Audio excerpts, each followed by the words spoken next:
Coin du DP.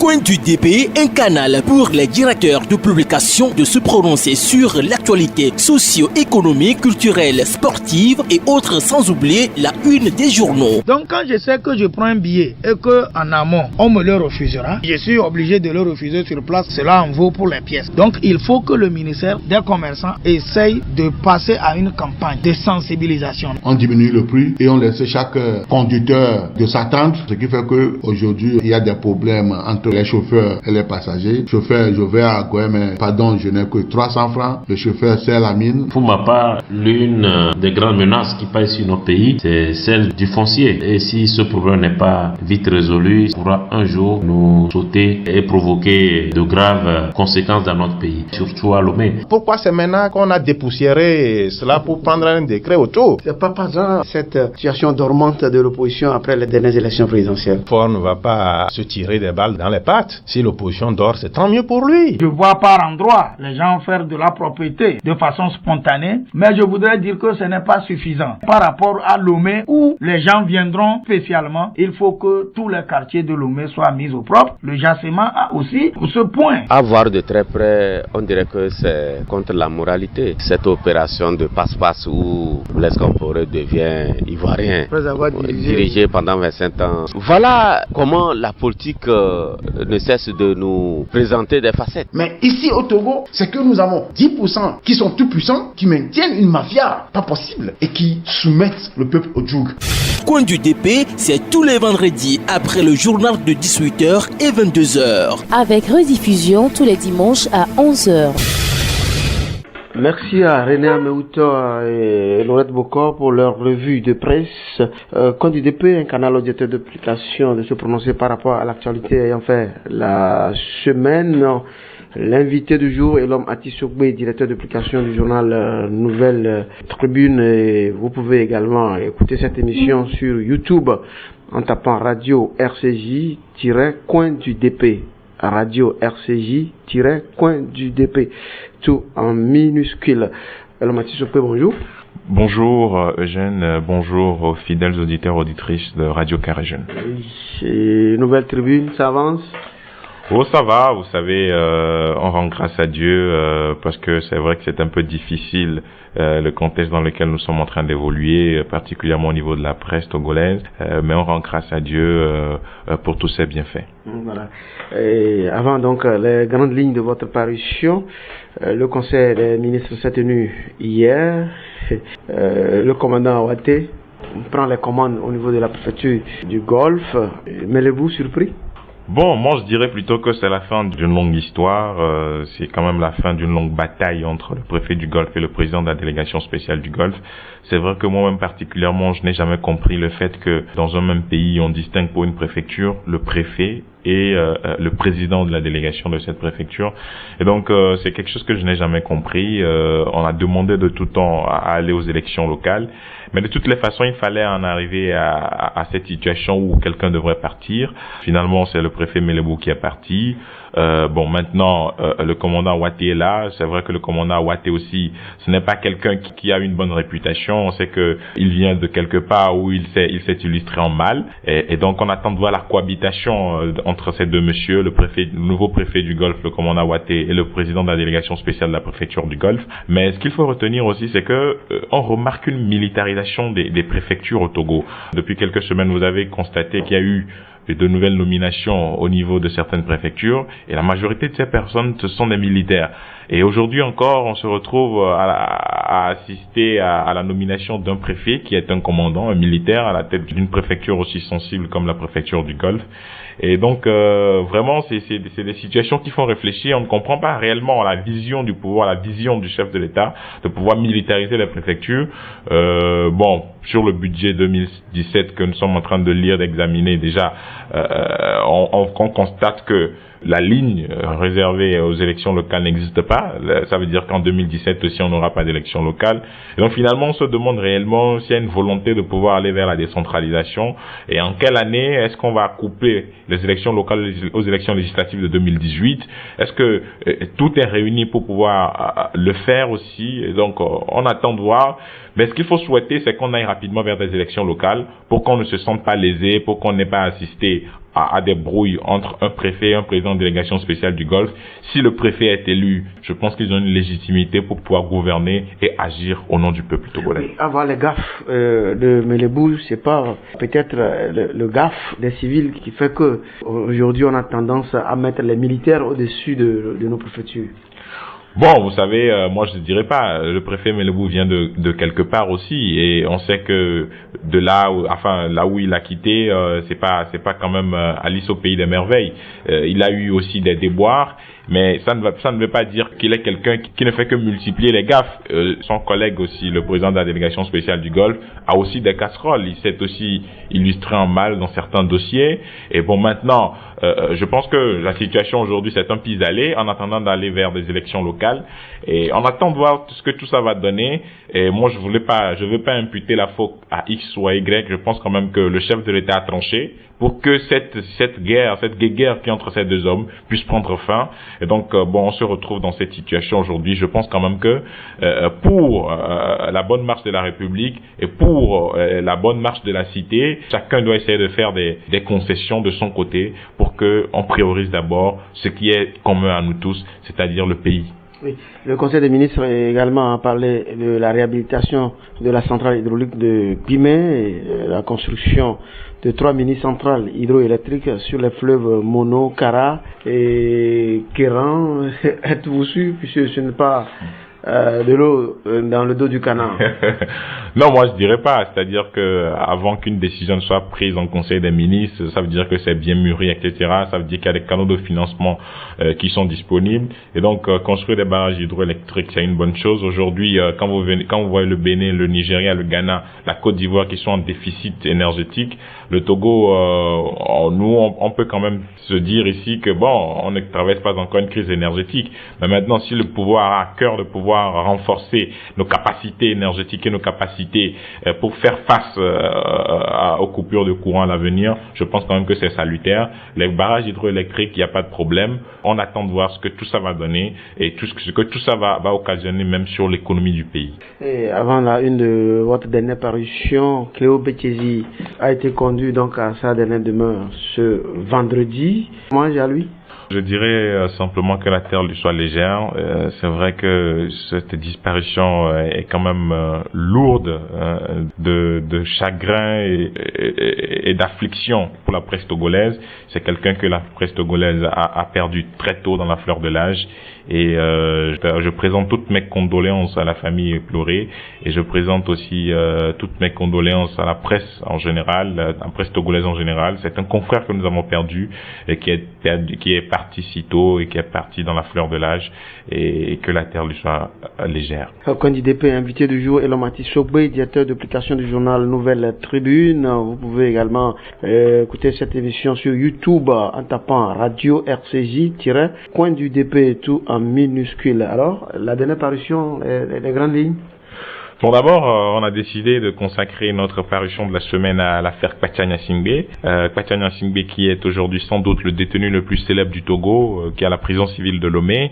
Ça fait bientôt 8 ans que l'ancien ministre de la Défense est incarcéré à la prison civile de Lomé. Et donc aujourd'hui, nous sommes revenus sur sa situation carcérale. Comment est-ce qu'il vit? Comment est-ce qu'il va? Qui est-ce qu'il reçoit maintenant? Quelle est la situation de son dossier aujourd'hui par rapport au contexte actuel? Et que font ses avocats? Et est-ce qu'il y a des pistes de négociation, etc. après les négociations ou les médiations qui ont échoué sous la houlette de Monseigneur Nicodème Bariga dans un premier temps, et ensuite sous la houlette de Madame Pikisama, qui est la chef canton de Pia.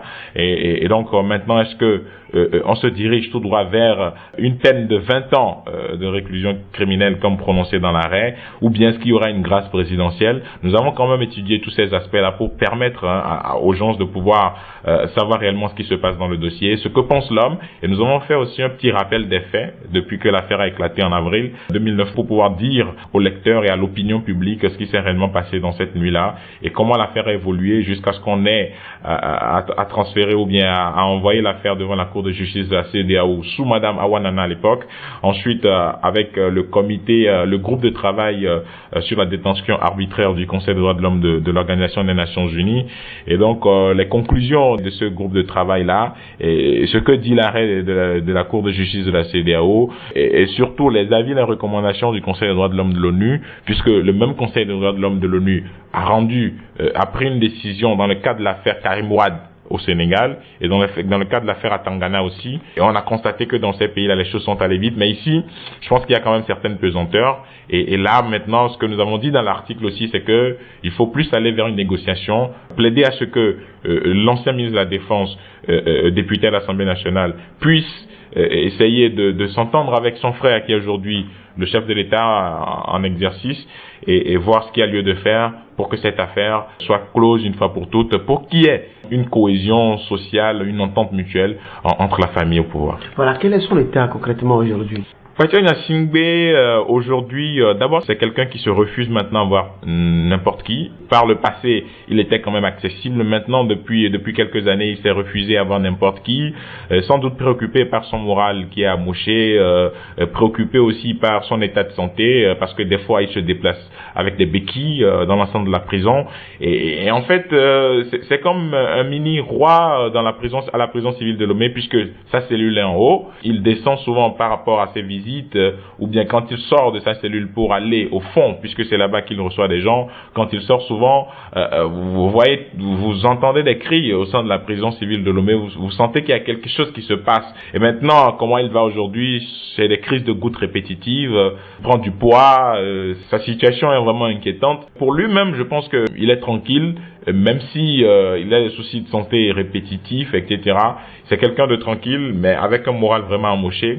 Et même s'il essaie de tenir le coup, donc, ce qu'il y a lieu de faire, c'est pas à nous de le dire. Je pense quand même que la CVJR essaie de faire un travail, Monseigneur Bariga essaie de faire un travail, la chef canton de Pia essaie de faire son travail aussi. Et donc, ce qu'il y a lieu de faire maintenant, c'est de voir au niveau du président réellement par rapport à la situation de son frère en prison, et pour que cette affaire ne connaisse pas d'autres soubresauts. Le H-Crown aujourd'hui est censé intervenir.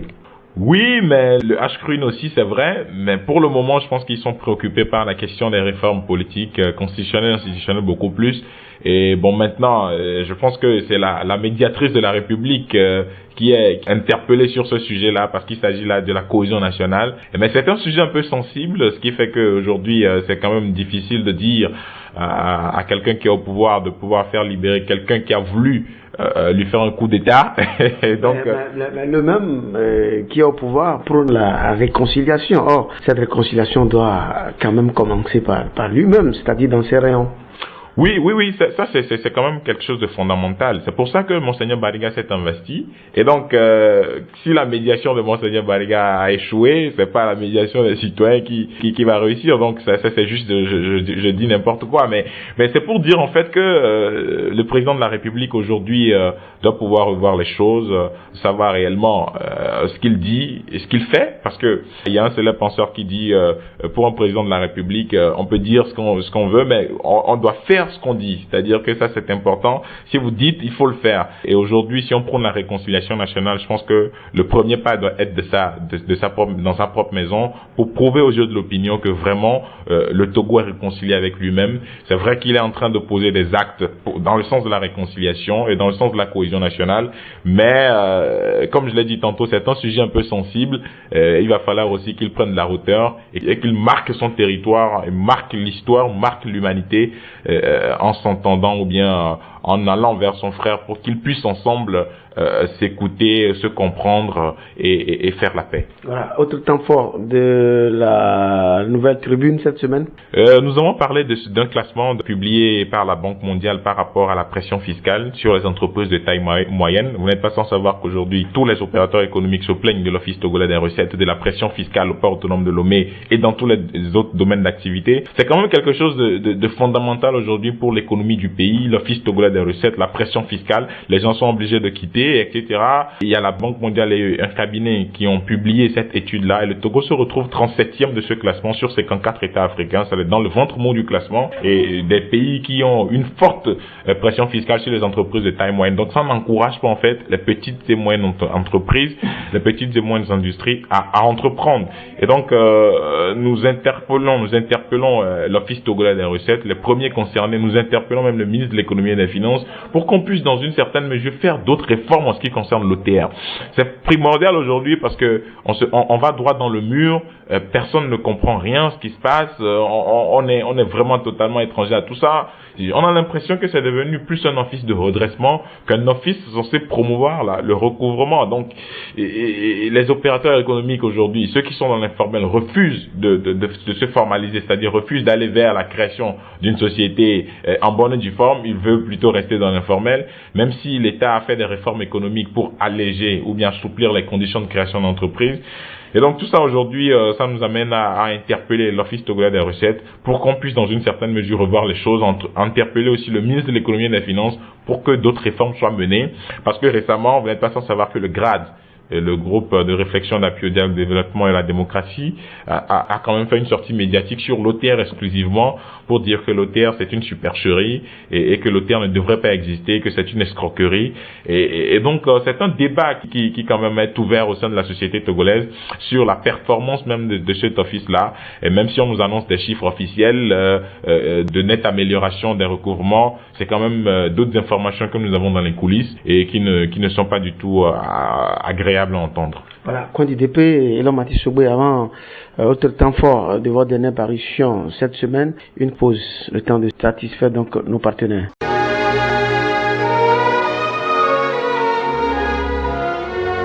Élèves, étudiants et fonctionnaires, profitez des avantages du numérique pour vous former à une technologie de pointe au métier du cinéma et de l'audiovisuel. Pour votre formation, production, réalisation, prise de vue, prise de son, montage, technique audiovisuelle en communication des entreprises, STK La Fabienne vous offre des infrastructures modernes, des salles de classe spacieuses pour des cours théoriques, des salles machines et du matériel de pointe pour les cours pratiques.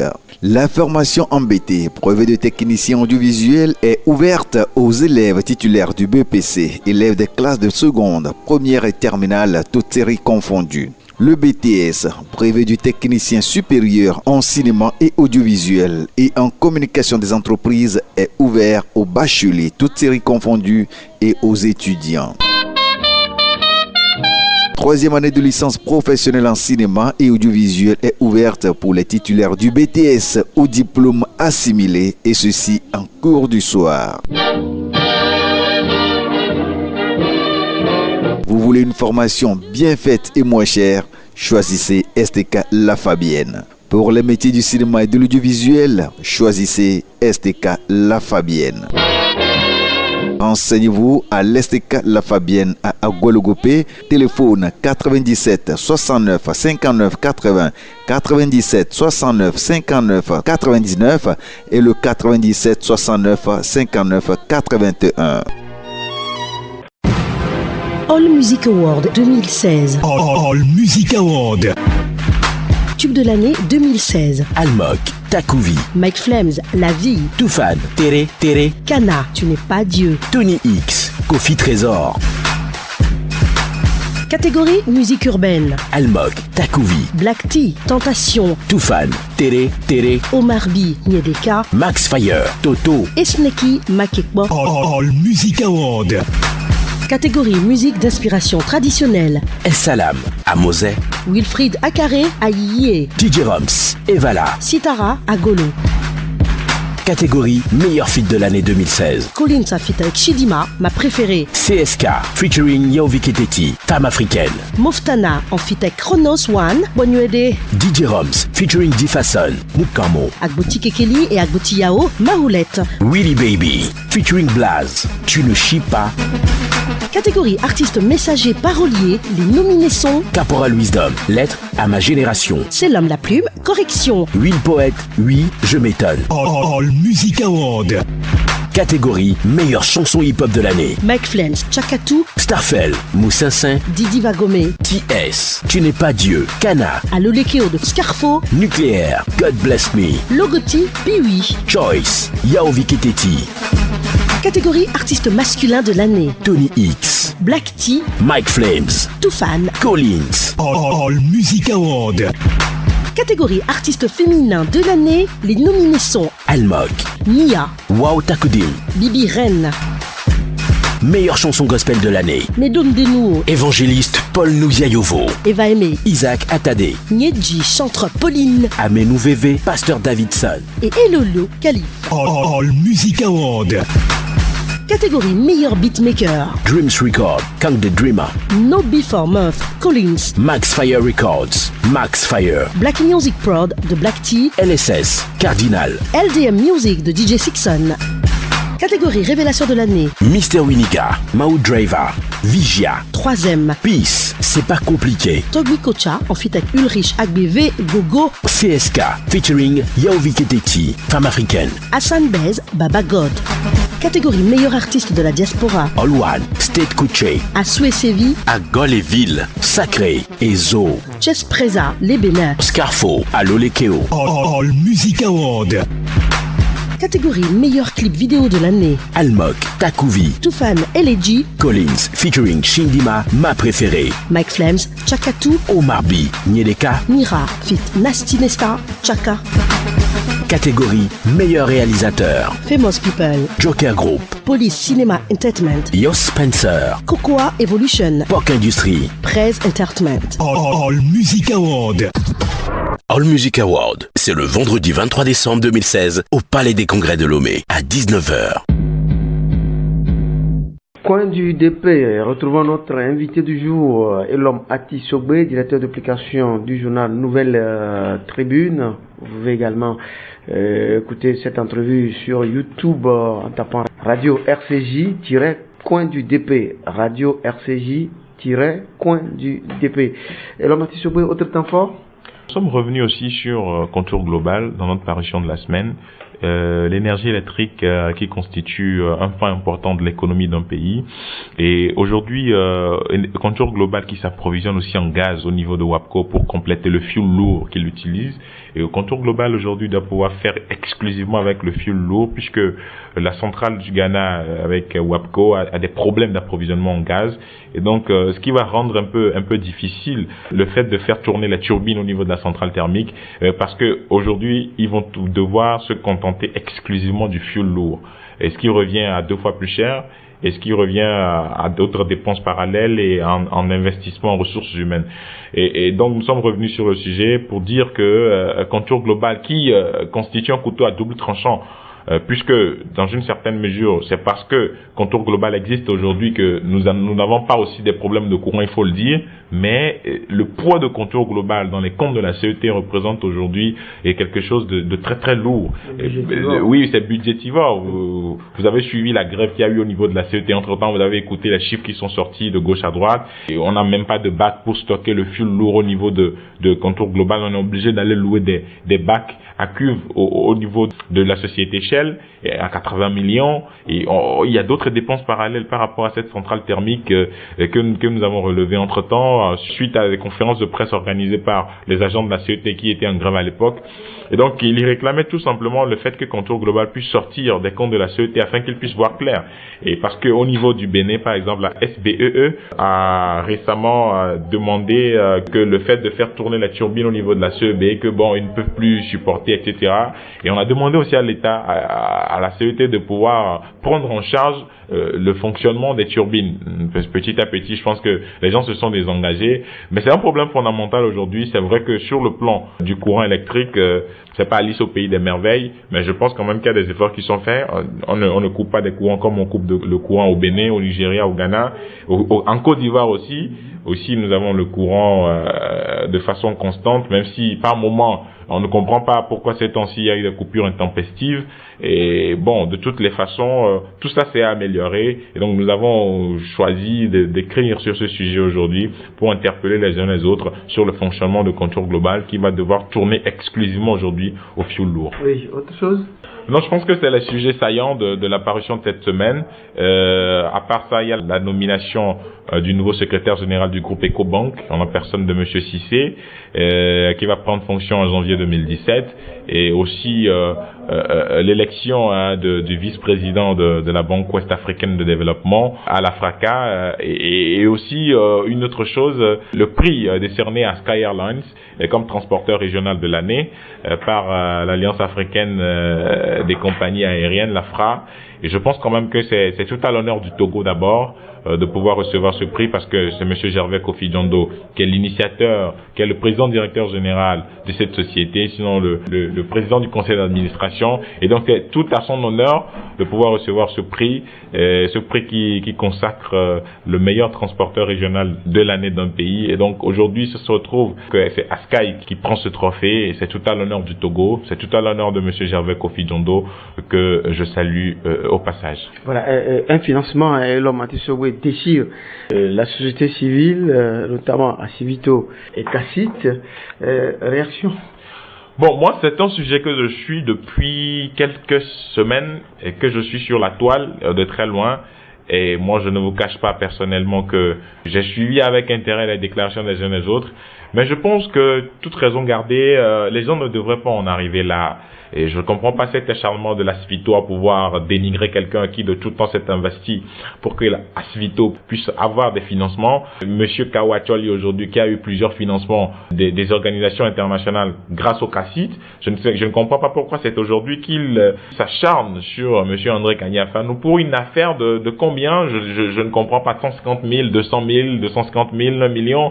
Et moi, je ne comprends pas le rôle qu'il joue. Et c'est quand même pas facile de porter une association, ce n'est pas facile d'écrire des projets et de pouvoir convaincre des bailleurs à financer ces projets. Et donc je pense que c'est dans la droite ligne de ce que le CACIT avait fait à l'époque pour les victimes de la torture au Togo, puisque les victimes ignoraient, selon les informations que nous avons, qu'il y avait un fonds spécialement dédié à la torture, aux victimes de torture. Et donc le CACIT a fait de son mieux pour que Asvito puisse toucher une partie de ces fonds. M. Kawacholi lui-même a reconnu avoir pris 150 000 francs, puisqu'il y a des preuves pour sa femme, pour qu'il puisse ouvrir une boutique d'alimentation générale. 150 000 francs du HCDH, qui était à l'époque encore au Togo. Et il y a eu une affaire de 15 millions, c'est quand ils étaient sortis de l'affaire de complot contre la sûreté de l'État, où la Cour de justice de la CEDEAO a demandé à ce qu'on puisse les indemniser. Et il y a eu d'autres affaires, mais pour des broutilles de 150, 200 000, je ne vois pas pourquoi. On est obligé chaque fois de faire des conférences de presse, on est obligé d'alimenter la toile avec des histoires et vraiment qui font dormir debout. Parce que moi, jusqu'à preuve du contraire, je n'ai pas de preuves formelles impliquant M. André Kagnafanou dans des histoires de détournement et de trafic, ou bien des histoires d'escroquerie. Et alors qu'au niveau du CACIT, on a des preuves formelles du fait que M. Kao Atoli a pris des fonds, notamment 150 000 francs. Et ça, il y a des preuves, il y a des décharges sur papier en tête du HCDH.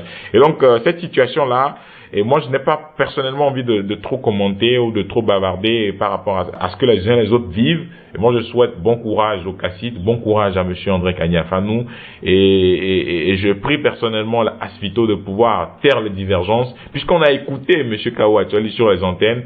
Franchement, il a eu du mal à convaincre l'opinion sur ce qu'il dit et sur ce dont il accuse le directeur exécutif du CACIT, et je pense que cette polémique doit pouvoir se taire pour qu'on puisse se consacrer à autre chose.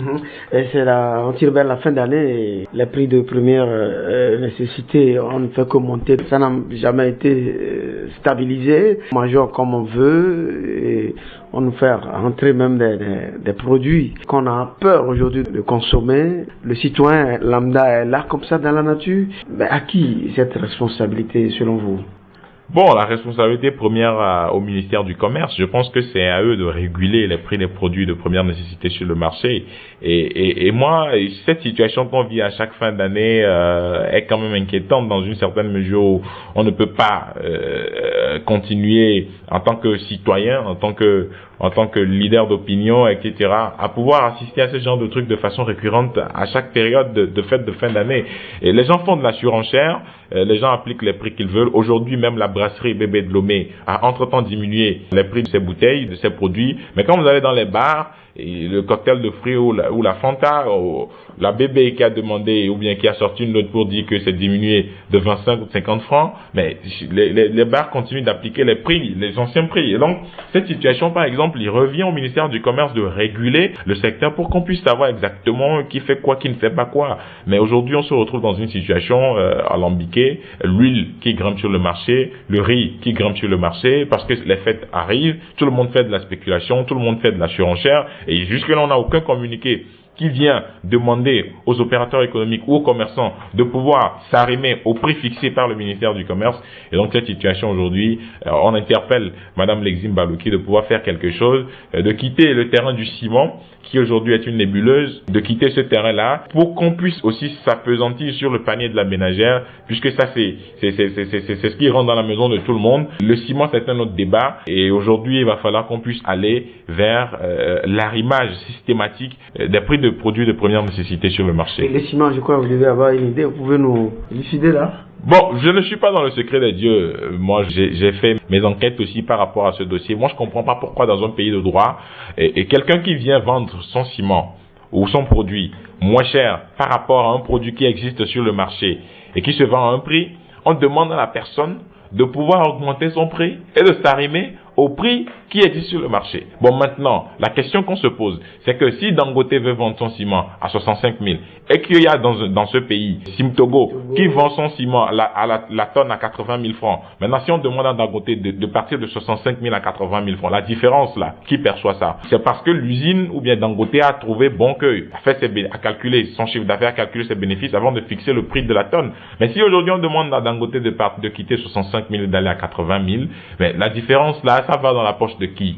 Et parce qu'aujourd'hui, le problème c'est que beaucoup ne le savent pas, le Naira a beaucoup chuté. Donc ça fait qu'au Nigeria, les choses sont nettement moins chères. Le Naira a beaucoup chuté par rapport au dollar, ce qui fait que tout le monde va s'approvisionner au Nigeria, tout le monde va acheter ses produits au Nigeria, et Dangote aussi a trouvé bon de fixer le prix de la tonne du ciment à 65 000 francs. Donc je ne vois pas pourquoi on demande à Dangote de monter à 80 000 francs. C'est quand même quelque chose de bizarre, de paradoxal. Il y a quelque chose de pas clair dans cette histoire. Même le secteur du ciment, je l'ai dit tantôt, c'est une nébuleuse, et entre-temps, il y a eu des études par rapport à la suppression de la péréquation sur le prix du paquet de ciment. L'étude aujourd'hui est en cours, commanditée par la présidence de la République et confiée à des experts marocains pour voir comment on peut supprimer le prix, on peut supprimer la péréquation sur le prix du paquet du ciment. C'est quelque chose de fondamental. Et là, il va falloir que les uns et les autres puissent le savoir. Cette histoire de concurrence déloyale que relèvent les uns et les autres, moi je pense que c'est une histoire et on ne peut pas, dans cette situation-là, continuer à évoluer ainsi. Simtogo aujourd'hui, qui va acheter son clinker plus cher dans un autre pays, ça aussi c'est quelque chose que les gens ne savent pas. Simtogo aujourd'hui va acheter son clinker plus cher dans un autre pays, alors que nous avons Wassem qui aujourd'hui produit du clinker sur place. Maintenant, Simtogo se défend de l'argument selon lequel Wassem est son concurrent immédiat et que Wassem aussi produit du ciment et que Simtogo produit du ciment et qu'il ne peut pas aller s'approvisionner en clinker chez leurs concurrents. Mais ce que les gens ne savent pas, c'est que Simtogo est actionnaire de Wassem. C'est ça la réalité. Mais on ne peut pas être actionnaire d'une société et qui aujourd'hui a pignon sur rue et refuser d'acheter du clinker dans cette société sous prétexte que cette société est une société concurrente. Donc on préfère aller acheter plus cher ailleurs et de fixer le prix de la tonne plus cher dans le pays. Et bien moi je pense qu'il y a un problème fondamental qu'il va falloir résoudre. Cette affaire. C'est le consommateur togolais malheureusement et les associations des consommateurs ont quand même tiré la sonnette d'alarme. Mais c'est le consommateur togolais. Et quand le prix du ciment est quand même exorbitant, vous voyez que ce sera difficile de construire. C'est dans un mandat social de l'État. Oui. Bon, il y a aussi le mandat social, il y a les réalités du terrain aussi. Si la conjoncture économique au plan international est stable, on peut quand même se réjouir. Mais si la conjoncture économique est en hausse, on ne peut pas faire des concessions au nom du mandat social parce que c'est le cours de l'économie mondiale qui dicte la conduite à tenir dans le pays. Aujourd'hui, le Naira a chuté. Ça fait que tout le monde va s'approvisionner au Nigeria. Mais si aujourd'hui le Naira monte et que le dollar chute considérablement, vous allez voir que les prix des produits pétroliers à la pompe vont commencer à augmenter parce que la subvention va baisser. Et donc, il y a aussi tout ça, il faut tenir compte de tous ces paramètres. Mais il faut aujourd'hui revoir ce secteur du ciment pour qu'on arrête, excusez-moi le terme, les bêtises. Parce qu'il s'agit de bêtises, il s'agit pas d'arrangement, c'est du folklore, c'est toute une histoire qui ne dit pas son nom. parce que c'est un secteur où vous n'avez pas d'informations. Demandez aux grossistes au détail, on ne vous donne aucune information. C'est un secteur libéral, tout le monde fait la loi qu'il veut et il va falloir vraiment qu'on puisse aller vers l'assainissement du secteur du ciment au Togo. Voilà, fin d'année, sécurité, vous avez un appel à lancer au ministre chargé de cette sécurité puisque les braquages ont repris là. Oui, les braquages ont repris. Moi, je félicite aussi les forces de l'ordre qui veillent sur nous pendant que nous dormions. Et pas plus tard que la dernière fois, ils ont quand même réussi à battre un braqueur. À Casablanca, oui, voilà. Et donc, c'est le lieu de les encourager à pouvoir poursuivre et d'interpeller le ministre de la Sécurité à pouvoir redoubler d'efforts pour veiller sur les citoyens et renforcer la sécurité et la protection civile afin que ces périodes de fin d'année souvent propices au braquage, au faux, la mer armée, etc. puissent connaître des fins meilleurs. Aujourd'hui, il faut aussi lancer un appel à l'endroit de ces usagers de la route et qui filent souvent en période de fête de fin d'année, on est déjà en décembre, c'est le lieu d'attirer l'attention des uns les autres sur la conduite, sur ceux qui sont en moto, ceux qui sont sur leur volant, etc. Il va falloir que tout le monde puisse baisser d'ardeur, aller doucement, conduire en respectant le code de la route pour qu'on ait moins d'accidents en cette période de fin d'année. Voilà. Et Mathis Chobwe, avant de terminer, hier, nous avons célébré la journée mondiale de SIDA et cette année, cette journée, la 29e bien sûr, est placée sous le thème accélération de prévention du VIH chez les jeunes et adolescents. Un mot? Bon, je pense quand même que on doit quand même avoir une pensée particulière aux séropositifs. Et cette journée internationale de lutte contre le sida est une journée qui marque l'humanité. Et aujourd'hui, on se retrouve avec un taux d'infection qui est en chute libre. Mais il va falloir redoubler d'ardeur dans d'autres domaines, par exemple dans le domaine des adolescents. Tout le monde sait aujourd'hui que les adolescents constituent la couche la plus vulnérable et il va falloir redoubler d'ardeur dans ce domaine-là. Surtout qu'il y a des dérives et des choses qu'on constate pêle-mêle. Et il va falloir qu'on puisse redoubler d'ardeur. Ce thème que nous saluons tous est le bienvenu pour essayer de redoubler d'ardeur, de redoubler d'efforts, puisque c'est une question qui nous concerne tous, la question de la protection, la question de l'abstinence, la question de la bonne fidélité et la question du dépistage. Ce sont des questions qui nous interpellent tous. Il va falloir qu'on puisse se sentir concerné, interpeller les jeunes et les adolescents, prévenir le VIH auprès d'eux, puisque c'est eux aujourd'hui qui constituent les couches les plus vulnérables. Jamais l'Afrique n'a eu une forte proportion de jeunes dans son histoire. Aujourd'hui, on se retrouve avec une forte proportion de jeunes sur toute la planète et l'Afrique a le plus fort potentiel de jeunes aujourd'hui. Et quand vous prenez juste les statistiques disponibles auprès des institutions internationales, vous vous rendez compte facilement que c'est bien le cas. Voilà. Pour terminer, je voudrais faire un coucou particulier à nos fidèles lecteurs, à nos abonnés aussi et à tous ceux qui nous suivent. Coucou particulier à eux et coucou également à la direction générale de Radio Carré Jeune, une radio que je porte particulièrement dans mon cœur parce que j'ai fait mes armes ici.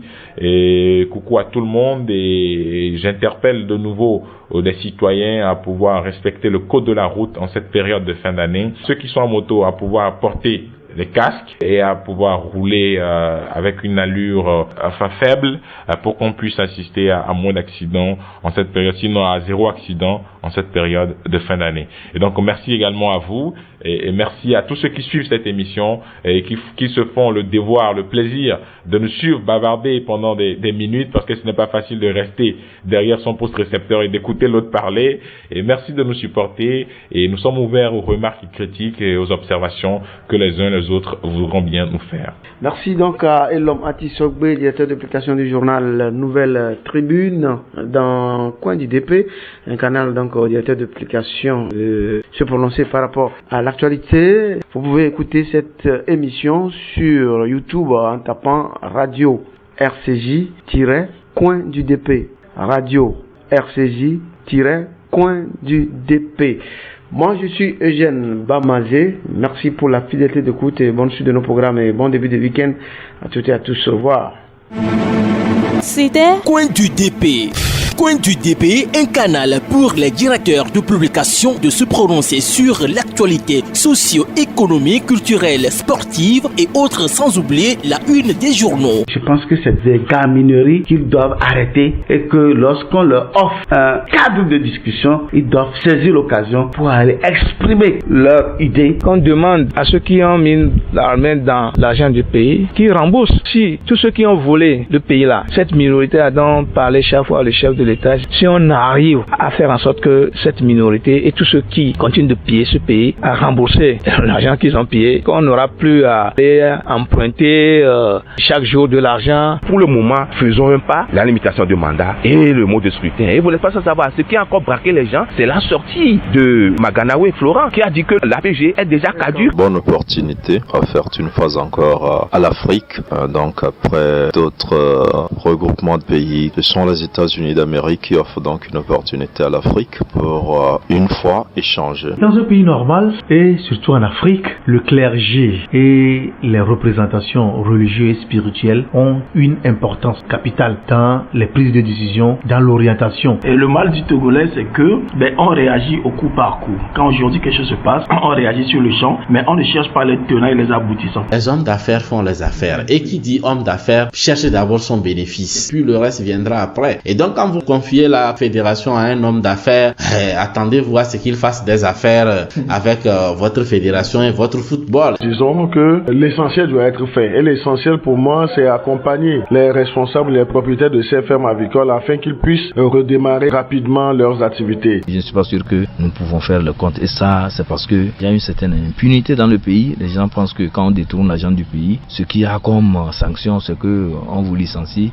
Coin du DP, c'est tous les vendredis après le journal de 18h et 22h. Avec rediffusion tous les dimanches à 11h.